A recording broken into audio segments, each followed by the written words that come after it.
Hello, my name is Audrey from Tracking Audrey. I am going to do a little bit of reading in this book on Sacred Woman.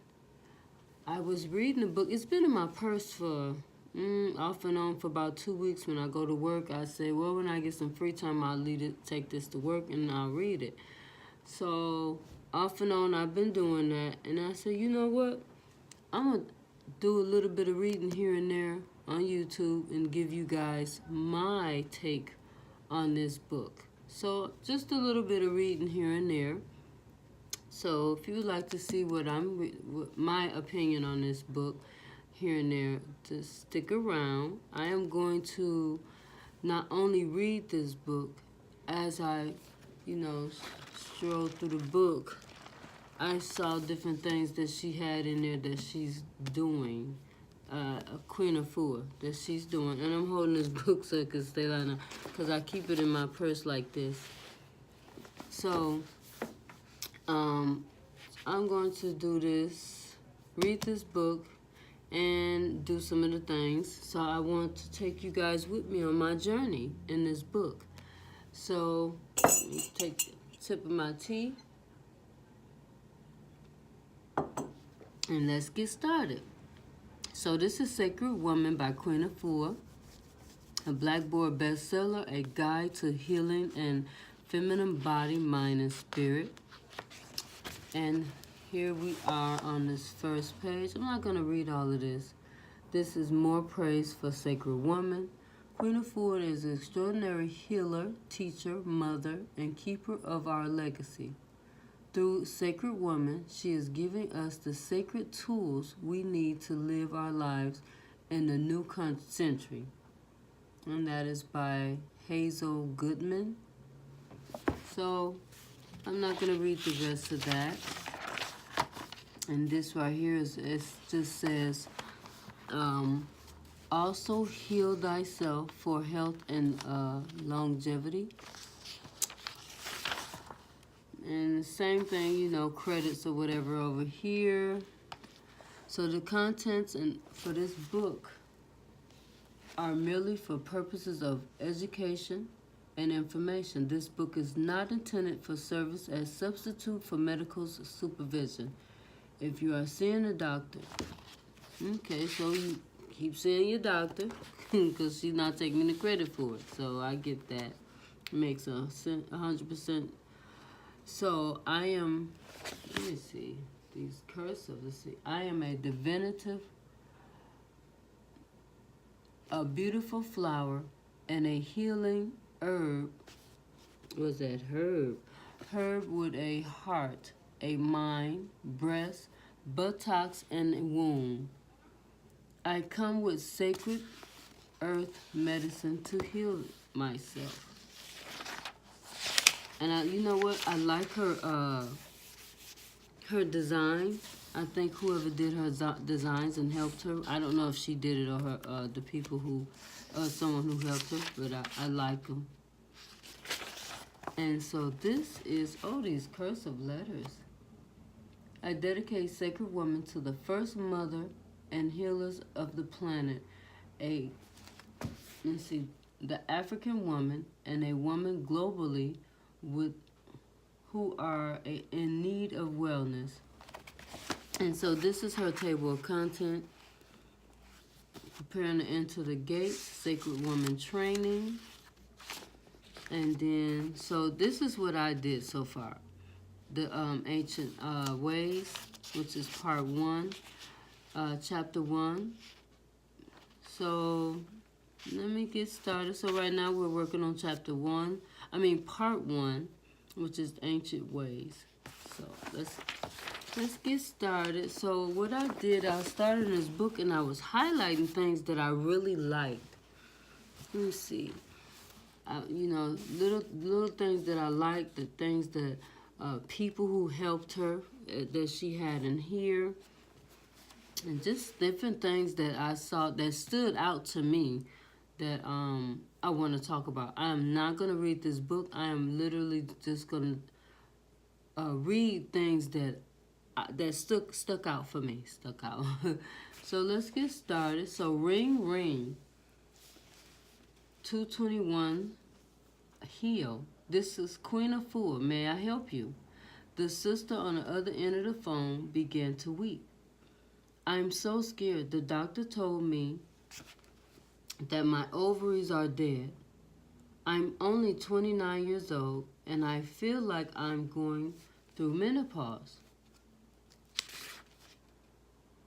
What am I to do? She pleaded. And so they had three other people with the same who called her, and she responded to the call. Or just, they called her. So what stuck out here for me is as the founder and director of Heal Thyself Center, a holistic health consultant, a colon therapist, polarity practitioner, and lay midwife. I don't know what a lay midwife is. I have to look that up. I have experienced a natural living lifestyle for more than 25 years, and I have guided thousands along the path of purification for more than 20 years. But nothing in my experience as a minister of purification and Nubian, I have no clue how to say this,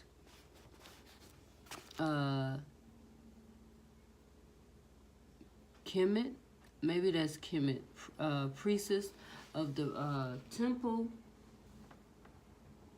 Nubit,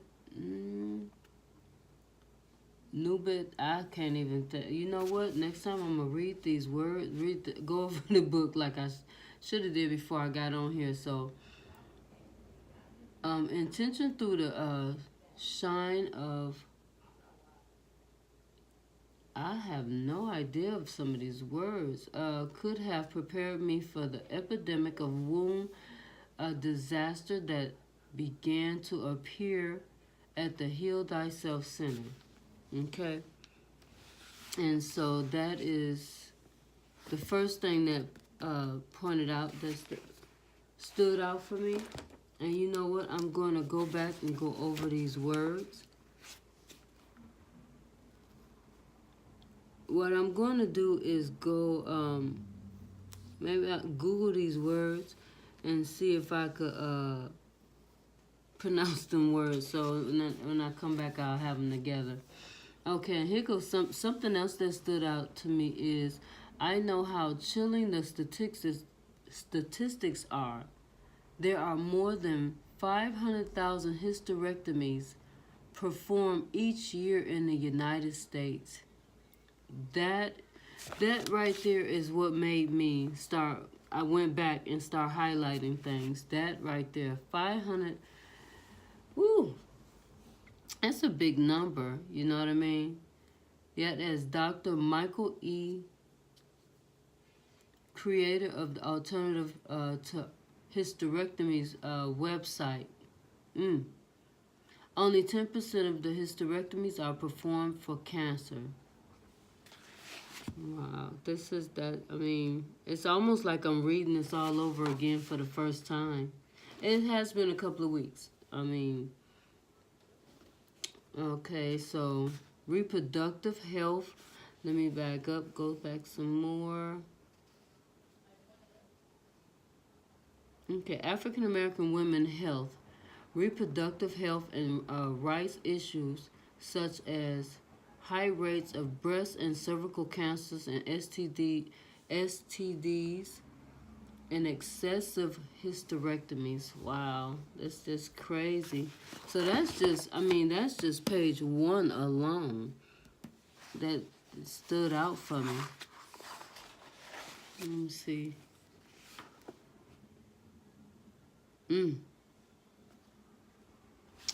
Yeah, so that right there. And then, let's see. And on this page right here, I should have highlighted this too. So, I mean, I hope there's no way I can get in trouble for reading this book and showing the words on this page. I mean, I did buy the book. And it is my book. I'm doing my opinion on here, so I just hope it doesn't backfire for me. So the womb is the gateway to of all human life. Um, when the womb is honored and respected, she becomes a channel of power, creativity, and beauty, and joy reigns on the earth. I like that. Okay. And then let's go back. Let's go to page 2. A condition of a woman's womb also directly reflects the condition of the woman's mind, spirit, and actions. The womb is a storehouse of all our emotions. Wow.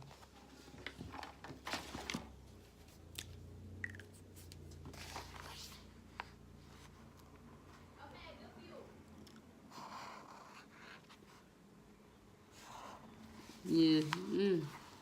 It collects every feeling, good and bad. Today we have collectively reached a state of negative womb power.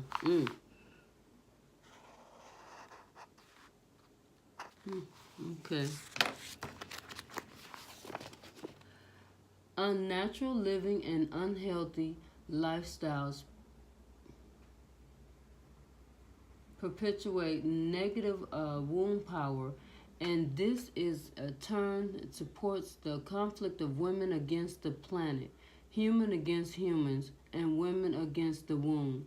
The condition of a woman's womb also reflects the condition of all her relationships. Wow. When a woman's womb is in a healthy state, her life is a reflection of this balance. Wow. Yeah, it's like I'm reading this all over again. Okay, so that was on page 2 what stuck out for me. So we're going to go to page 3 what stuck out. So, for example, we must initiate our daughters and our own girl selves into many practices that enhance the strength of the womb. In turn, wombs that are strong and powerful will become a sanctuary for the fertilized ovum. In this way, we break the chains of generational womb problems, menstrual cramps, fibroids, infertility, and so on. And you know what? I highlighted this word, het haru.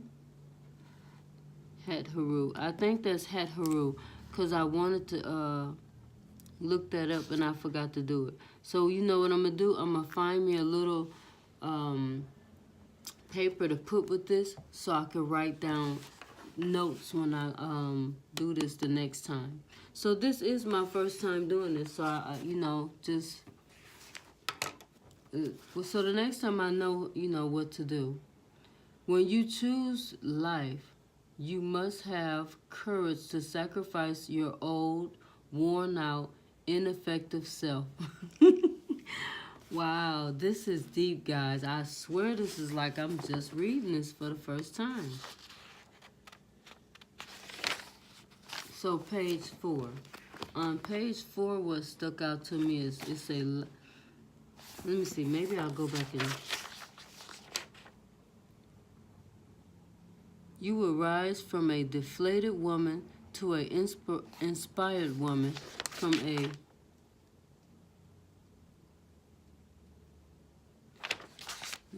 from a depressed woman to a joyful one, from a disease-infested person to a disease-free one, from a dishonest woman to a honest woman, from a flower to a leader. Lord have mercy, from a follower to a leader, and to a free thinker, from a pessimist to an optimist. Wow. Like a lotus in the sun, you will blossom into a radiant, sacred woman. Yeah, that's page 4. So page 3 went into page 4, and I liked what that said. So, let's see. I'm going to do some more reading on page 4. As you grow and ascend into a sacred woman, you will heal in countless dimensions by way of prayer, healing, affirmations, visual, visual, visual,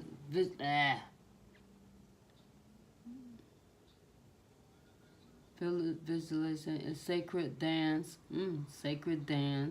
purification rites, fasting, eating, live foods, altar work, storytelling, holistic nutrients, and nature cures filled with mother wit.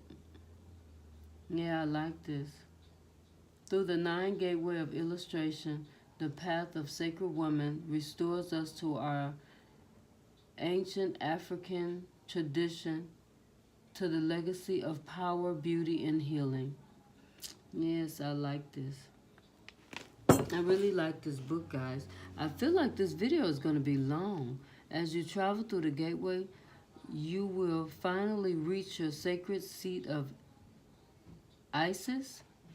So it's AST in parenthesis ISIS. I guess that's Isis. The great woman, African spirit of wisdom, power, and healing. Okay. So now we're finally on page 5. So on page 5 it says African American historians and scholars such as Dr. John Henrik Clark, Dr.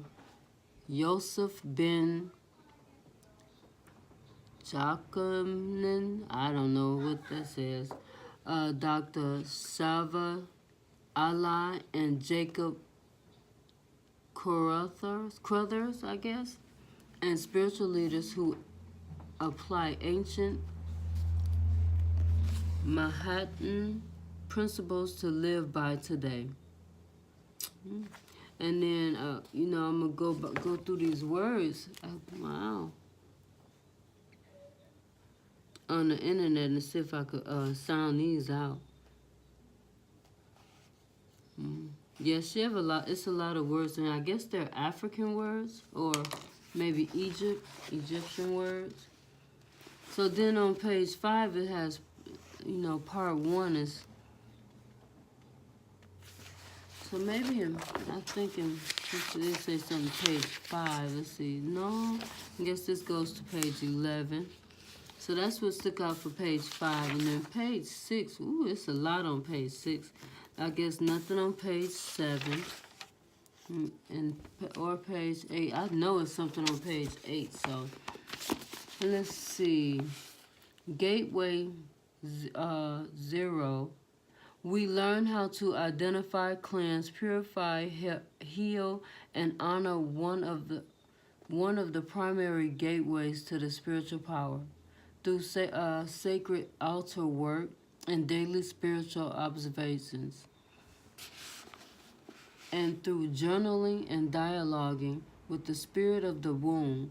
We learn how to deprogram ourselves from the harmful thoughts, attitudes, habits, and relationships. Yeah, I really like this. You may experience your womb work by entering gateway 21 days, minimum of 21 days and a maximum of 4 days in a month to purify and heal the wound of physical, mental, and spiritual level. Okay. Together we will physically purify, pray, meditate, do journal work, make music. Okay, make music, love, and support one another, and transform your womb from a state of disease to and disharmony to one as wellness and perfection. Okay. Once you complete Gateway 0, your wound health will be better than ever before, and you will be ready to begin a second stage of your Sacred Woman training. Okay. So I don't see nothing's written down on page 7. Excuse me.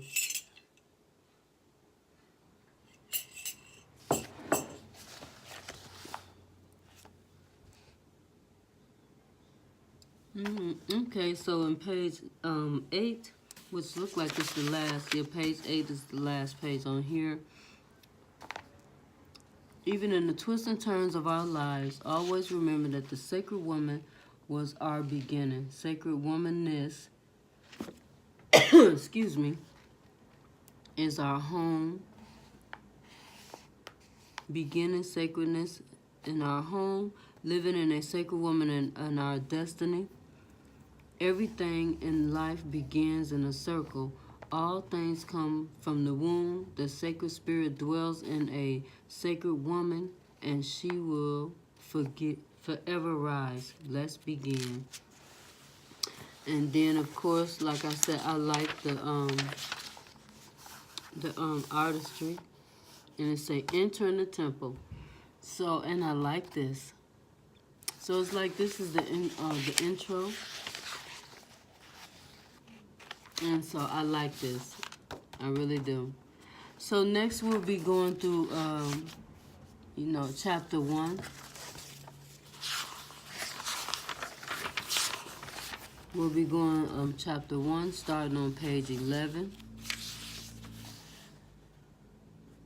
Kemet Nubian Philosophy on page 11. So I thank you for watching this video. Many blessings. Good night.